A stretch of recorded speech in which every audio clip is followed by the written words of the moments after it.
¿Puede dar su nombre completo, por favor? Marco Fible Villalobos. Don Marco, yo ando, como usted sabe, con el tema de la inseguridad, que marca una de las preocupaciones más importantes de la gente. Y la inquietud nuestra es que un Estado, en virtud de su política para brindar seguridad, debería ser, bueno, definir políticas coherentes. Y hay una crítica que se hace, más que todos los cuerpos policiales, de que la disposición del Ministerio de Justicia de dar beneficios y excarcelar a reclusos por un hacinamiento, en cierta forma es una contradicción a la política de seguridad y que también puede estar incidiendo en la percepción de inseguridad que presenta la gente. ¿Qué tiene que decirnos usted con respecto a eso? Sí, que eso es falso, es totalmente falso, esa es una percepción equivocada. Es decir, ha habido críticas, yo no las he escuchado tanto de la policía, que las he escuchado, digamos, de ciertos políticos, diputados, y mucho más, yo creo que se van a agudizar en la campaña electoral, porque el tema de la seguridad es un tema que tiene mucha salida, electoralmente tiene mucha salida, mucho más en nuestros países. Lo que sí es claro es que cualquier política de seguridad tiene que incorporar necesariamente la política penitenciaria, que es lo que a veces la gente no entiende. Eso por un lado. Por el otro, es falso que nosotros hayamos sacado gente o excarcelado gente, como dice usted, para disminuir el hacinamiento. Eso es una mentira. La gente cumple un proceso dentro de la cárcel. Es que le voy a explicar qué es lo que pasa. Aquí históricamente tenemos 25 años, por lo menos, reivindicando los discursos de mano dura y de supermano dura. O sea, nosotros seguimos usando el mismo discurso que se usaba en los 80s en otros países para decir que frenar la delincuencia y la criminalidad se logra con más penas de cárcel, con nuevos delitos y con menos beneficios penitenciarios. Y los resultados están a la vista. En el año 2009, cuando se aprobaron los tribunales de flagrancia y cuando se convirtieron en delito figuras que antes eran contravenciones, el argumento esgrimido era fundamentalmente la inseguridad, que habíamos llegado a un punto límite, que ya no se podía hacer nada, que teníamos que parar la situación y que entonces había que crear tribunales de flagrancia y endurecer las penas en los delitos patrimoniales, porque eso iba a disminuir la delincuencia. Exactamente el mismo argumento que en el año 93 se usó para aumentar la pena máxima de 25 a 50 años, que había habido homicidios y eran homicidios que habían, digamos, generado alarma social, y el argumento fue: vamos a aumentar la pena de 25 a 50 años para que haya menos delitos de homicidios en aquel momento. ¿Disminuyeron los homicidios? No. Y específicamente con el tema de la reforma del 2009, que es muy importante señalarla porque esa reforma influyó directamente en el aumento de las penas, el argumento fue el mismo, el resultado lo tenemos a la vista. Entonces, yo creo que en eso también tengo que decirlo, ha habido, digamos, de las decisiones del Ministerio de Justicia ha habido una mala prensa, en el sentido de que las decisiones que se han tomado en muchos casos han sido desvirtuadas, han sido distorsionadas para mandar este mensaje de que esto es el acabose y que el país está tomado por el AMPA, y eso no es verdad. Más precisamente, ¿me podría indicar por qué usted considera que esa afirmación es falsa, de que ser más laxos en poner gente, escarcelarla, no provoca un sentimiento de inseguridad o va a aumentar los niveles de delitos? Bueno, el sentimiento de inseguridad sería otra cosa. Ahora eso tendría que ver sobre todo con el tema de la percepción que tiene la gente y con, digamos, con los temas. Pero no es una percepción, es una realidad, según lo que dicen. No es una realidad que las personas que salen de la cárcel regresen. No, le estoy hablando de la inseguridad, que no es una percepción, es una realidad, la inseguridad. Claro, es una inseguridad que ha aumentado, es una realidad que ha aumentado, por ejemplo, el número de homicidios por cada 100.000 habitantes. Claro, es un dato que está ahí. Y ahorita, de acuerdo a los organismos internacionales, 11,7 homicidios por cada 100.000 habitantes es considerado una pandemia y requiere de políticas coherentes, estructuradas por los estados para brindar seguridad a la población. Mi inquietud es si no hay una contradicción con las políticas que se están ejerciendo, por un lado, de ser más fuertes, y por otro lado ustedes ser más laxos en permitir mayores carcelaciones. No, ese es mi punto. No hay una contradicción en eso, porque anteriormente no estaban esas carcelaciones que se dieron, fueron en esta administración, fue en esta administración ¿Perdón? No señor, no fueron en esta administración. Claro, ustedes fueron los que... Claro, no señor, no fueron en esta administración. Si me permite explicarle. Entonces, ¿de quién fue la directriz de poner más gente, darle mayor beneficio a las personas para excarcelarlos? Los que contaban con... De los jueces. De los jueces. Sí, señor, de los jueces de ejecución de la pena. En todo caso, le voy a explicar. Pero a solicitud del ministerio. No, jamás. O no es parte de las decisiones. Hay un instituto de criminología que está escrito al Ministerio de Justicia. Sí, entonces, a solicitud del instituto de criminología. Entonces, fue decisión propia de los jueces. Por supuesto, ¿Y quién sustentó las políticas? ¿Quién le presentó a los jueces las solicitudes de excarcelación?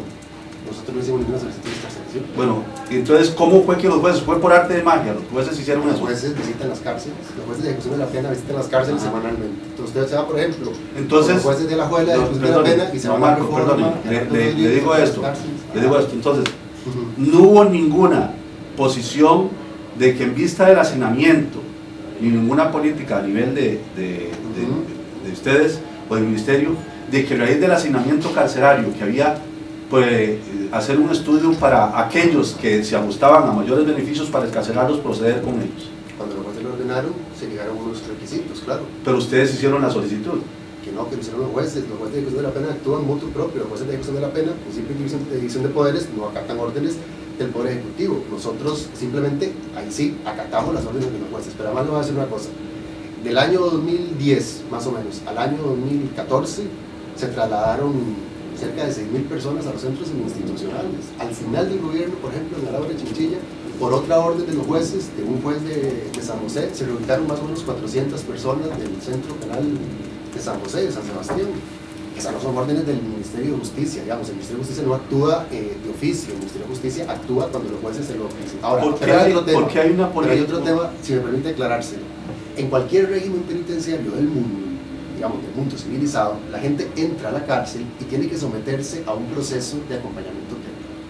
Entonces, según cómo vaya avanzando ese acompañamiento técnico, las personas van obteniendo ciertos beneficios hasta poder alcanzar la libertad definitiva. Entonces, cuando una persona entra al sistema, hay un reglamento que establece cuáles son esos requisitos y a partir de ahí se ordena, por ejemplo, que las personas pasen de un ámbito a otro o que las personas pasen de una modalidad a otra. Porque a veces lo que la gente piensa es decisión del Instituto de Criminología. Claro, es una decisión técnica. Sí, entonces, bueno, de los centros, en primer lugar de los centros. Los centros y les dan oportunidad también para que puedan dormir en la casa o puedan llegar nada más a los fines de semana, etcétera, etcétera. Como en cualquier sociedad civilizada, sí, claro. Sí, entonces en ese ámbito, esa acción que ustedes pudieron haber determinado, ¿les disparó en algo la reincidencia de esas personas que les dieron el beneficio? No, imagínense por ejemplo que solamente en este año, de las personas que han salido a los centros institucionales, menos de un 4% han regresado por haber cometido un nuevo delito. Le explico. Nosotros más o menos tenemos en este momento 5.000 personas en los centros semi-institucionales, que son personas que siguen el sistema. Lo que pasa es que nosotros tenemos una cultura, esto hay que decirlo, es una cultura muy latinoamericana, muy represiva. Y muy, no de justicia, sino de venganza. Entonces, cuando las personas pasan a ese otro régimen, siguen a cargo del Estado, no han dejado de estar a cargo del Estado. Entonces, del total de personas que han salido, perdón, del total de personas que tenemos en este momento, que son más o menos 5.000, solo en este año, solo digamos de enero a octubre, 600 personas han sido reubicadas. Esas 5.000 que están en los centros semiabiertos. Y de esas 600 que han sido reubicadas, solo un 3.4 o 5% regresan por cometer un nuevo delito. El resto regresa porque dejaron de ir al centro, porque dejaron de atender los llamados que hacían los trabajadores sociales, porque cambiaron el trabajo sin avisarlo y el sistema, bueno, funciona, opera y ¿cómo? Pues regresando a la gente cuando no tiene justificación. Ese porcentaje es de 3, ¿qué me dicen? 4%. ¿Y qué tipo de cambio de medidas se les dio a esas personas? Cuando cometen un nuevo delito... O sea, la modificación pidieron, se les dio modificación de medidas, ¿es eso? Claro, se retroceden al centro penal, al centro institucional. Lo que quiero preguntar es, a ese 3.4%, ¿qué tipo de beneficio les dieron? Estar en un centro semi-institucional. Porque cumplía con los requisitos. Sí, pero está bien, pero lo que quiero decir, estar en un centro semi-institucional, ¿qué significa? Estar en otro tipo de modalidad de atención penitenciaria, que supone, entre otras cosas, que las personas ya no están en un centro cerrado, sino que, acompañados con los funcionarios técnicos, tienen otro tipo, digamos, de atención. Pueden salir y a trabajar y dormir en el centro, eso es lo a que me refiero. Claro. O pueden regresar solo los fines de semana al centro. Claro. Es que es la esencia del centro. Sí, quiero que me indique eso, cuáles son las medidas. Bueno, depende del caso. En algunos casos las personas irán a pernoctar 1 o 2 noches a la semana, el fin de semana.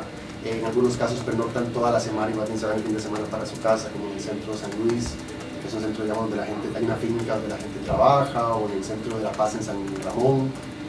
Hay otras modalidades, por ejemplo, en el caso de mujeres, que lo que hacen es que van y firman y se someten a acompañamiento de los trabajadores sociales y de los psicólogos que tienen el centro.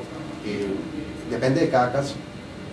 Entonces, le entiendo de que usted me indica que hay una percepción falsa en el sentido de que la política de beneficios carcelarios no está incidiendo en un sentimiento de inseguridad porque es muy poco las personas que son reincidentes cuando se les da ese beneficio. Al contrario, estoy de acuerdo con usted, las políticas del ministerio influyen en el sentimiento de inseguridad.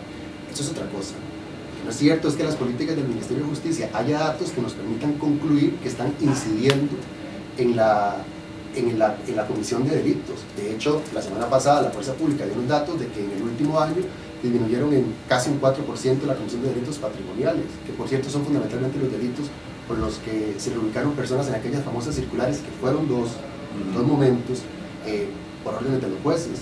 Eso es distinto. Otra cosa es que influye en la inseguridad y una cosa es que influye en la sensación de inseguridad. Si uno tiene, por ejemplo, a un medio de comunicación como CR hoy, que entre signos de admiración le pone usted cada vez que tiene una persona y que tiene algún beneficio, sin importar siquiera si el beneficio lo concedió el sistema penitenciario o si el beneficio lo concedió el Poder Judicial con una libertad condicional, por supuesto que esto incide directamente en la percepción que tiene la gente. Si los medios ponen que hay otra golondrina, una golondrina más, de nuevo una golondrina cometiendo delitos, sin darse cuenta que esto no tiene ninguna relación con los datos, con nuestras estadísticas, pues claro, si a mí todos los días me están diciendo que cayó alguien con un beneficio, revisemos durante 15 días cuántas veces sacaron en estos medios de comunicación notas sobre reincidencias. Habrá montones, y por supuesto que esto incide. Yo no estoy diciendo que no hay un problema de seguridad, existe un problema de seguridad. En todo caso, también esto tendría que diferenciar cuando estos, por ejemplo, en el caso de los homicidios, tienen que ver con crimen organizado o con otro tipo de delitos comunes, que esa es una diferencia muy importante que hay que hacer para entender este fenómeno. Esa circular que menciona que es de la ministra, dice usted que es parte de esas dos. No sé cuál será la que dice La Nación, no la leí. La Nación hoy sale en la página hablando de que hay una circular de la ministra donde cancela los beneficios carcelarios. Entiendo entonces que hay beneficios. Trae La Nación, porque no sé de quién está. Yo se la puedo explicar. Nada más para ver. Los beneficios, hay beneficios ministeriales en este caso, ¿verdad? Basados en el Instituto de Criminología, ¿verdad? De adaptación social. De adaptación social, y hay beneficios de los jueces por decisión de un juez de ejecutores de la pena, ¿verdad? Por dos razones, por libertades cuando se trata de personas que están cumpliendo la pena, ¿no? Prisión preventiva, que es otra historia. ¿Cuántas? Perdóneme. Y entonces, en esos casos, hay unos casos en los que los jueces ordenan libertades condicionales, o en casos en los que los jueces cambian la pena por enfermedad, por ejemplo, y están otros casos que son los beneficios que otorga la Dirección General de Adaptación Social cuando se traslada a personas a los centros institucionales. Esos son, digamos, los jueces. Ok. ¿Cuántas personas en esos cambios de medidas institucionales se les ha dado ese beneficio? ¿Cuántos reclusos les han dado el beneficio de cambio de medidas y ser medidas más laxas? Yo le reitero, yo no estoy en contra de las medidas, o sea, lo que necesito es justificar la posición de ustedes, ¿no? No es que venga yo a recriminarles lo que están haciendo, porque no soy quien para hacerlo, ya lo hace mucha gente, ¿verdad? Pero vengo con un nivel informativo de decir, por lo menos, si me permite aquí, dice, en este sentido, aquí en este párrafo que está aquí, están hablando de la posición de las policías y todo eso. En este sentido, resaltan las dos polémicas circulares emitidas en el 2016 por la ministra Carcelilla Sánchez, la cual ordenaba la salida de reos no peligrosos para bajar el hacinamiento. Y dice que Justicia suspende la circular que permite salida de reos para bajar hacinamiento. Ajá. Entonces, usted me indica que nunca fue por hacinamiento. Claro, primero, la orden es de la ministra, esto es impreciso. ¿Para qué decirle a Catherine Chávez que eso es impreciso? Las órdenes las dio el Instituto de Criminología, no la ministra. Sí. Y en segundo lugar, no fue que se suspendieron. Instituto de Criminología, que es una dependencia del Ministerio de Justicia, ¿verdad? No depende de la ministra, las decisiones son técnicas. Sí. Esto es como que usted, por ejemplo... Pero la ministra tiene que firmar en última instancia la decisión del Instituto de Criminología. Okay. Esto es como que uno le reclame, por ejemplo, a... Pero entonces esa circular, ¿quién la hizo? El Instituto de Criminología. Okay. Esto es como que uno le reclame a los tratamientos que siga la caja, al presidente de la caja, y no digamos a los... Entonces usted dice que eso es impreciso, le claro. entiendo.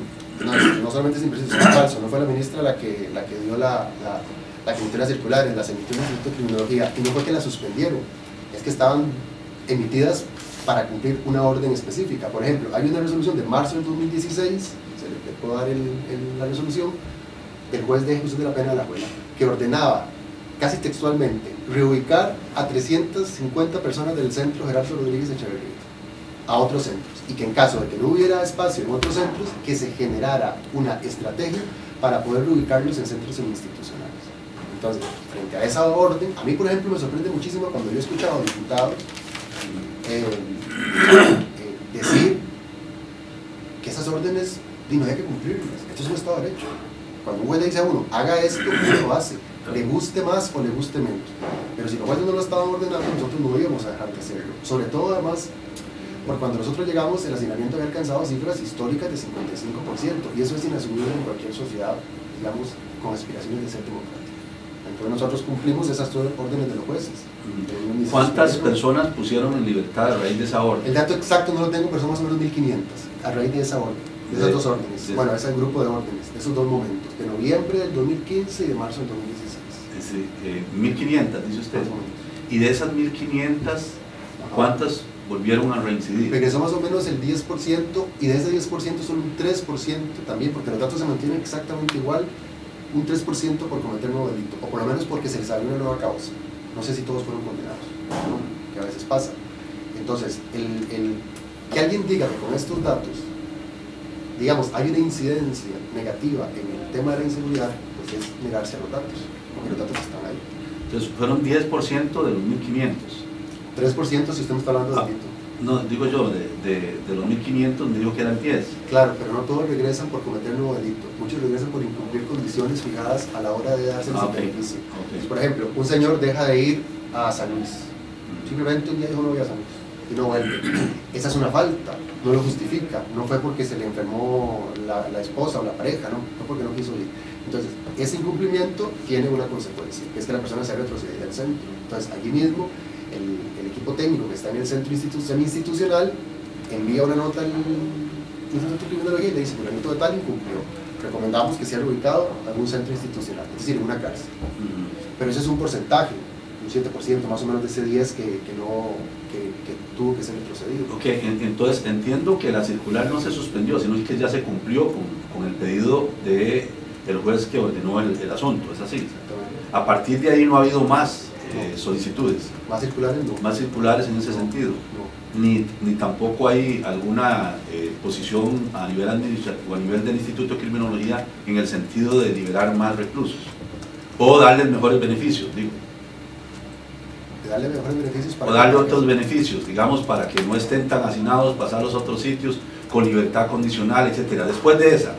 Después de esa se ha aplicado el reglamento para ordenar reubicaciones, es decir, reubicaciones se han seguido haciendo, por supuesto. ¿Y cuánto es la cantidad de esas modificaciones que se hacen, digamos, al año o al mes, si tiene algún parámetro para conocerlo?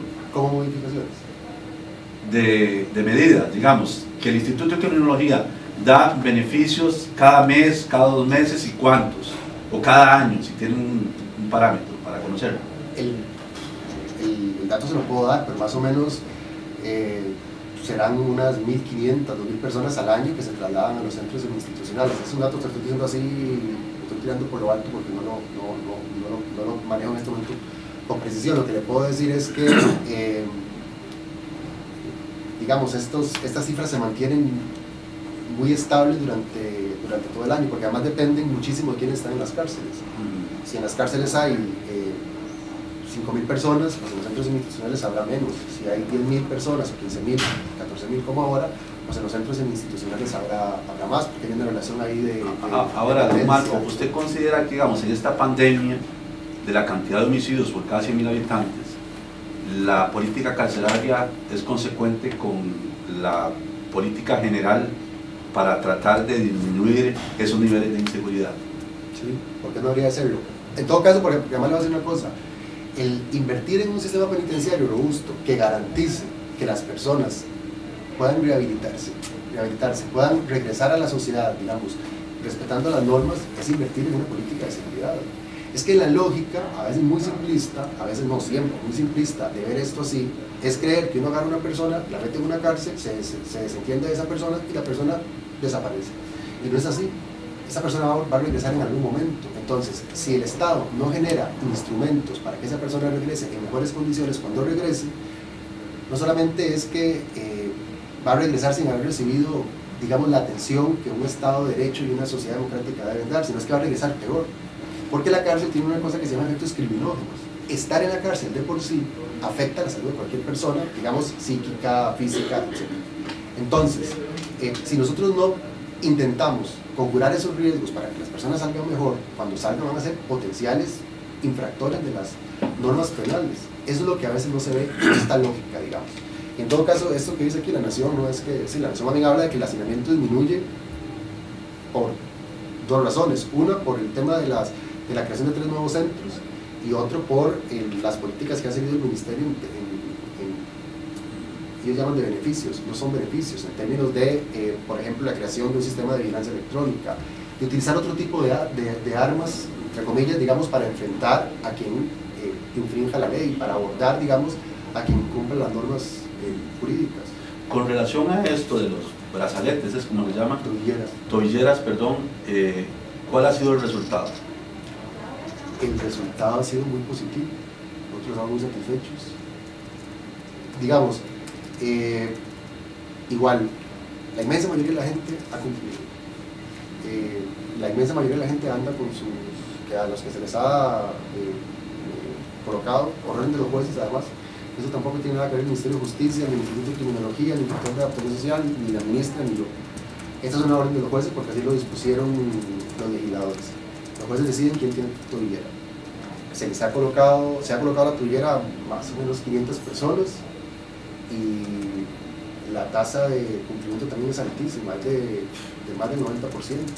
Y cuando ha habido incumplimientos, el sistema alerta.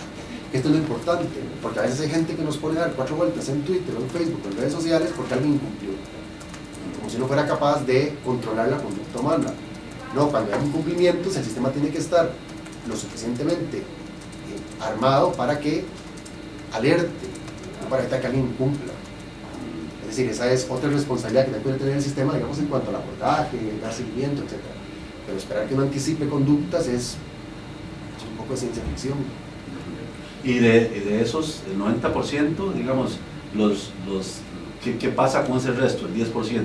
Ese 10% se informa al juez, se presenta un informe al juez penal, al juez que ordenó, generalmente ese juez ejecuta la pena, pero eventualmente puede ser también el juez penal, si es una medida cautelar, y el juez convoca una audiencia, llevan al imputado con su defensor, el Ministerio Público, etc., y el juez escucha las razones por las que hay un incumplimiento y decide si se mantiene o no se mantiene el beneficio. Ok, está bien.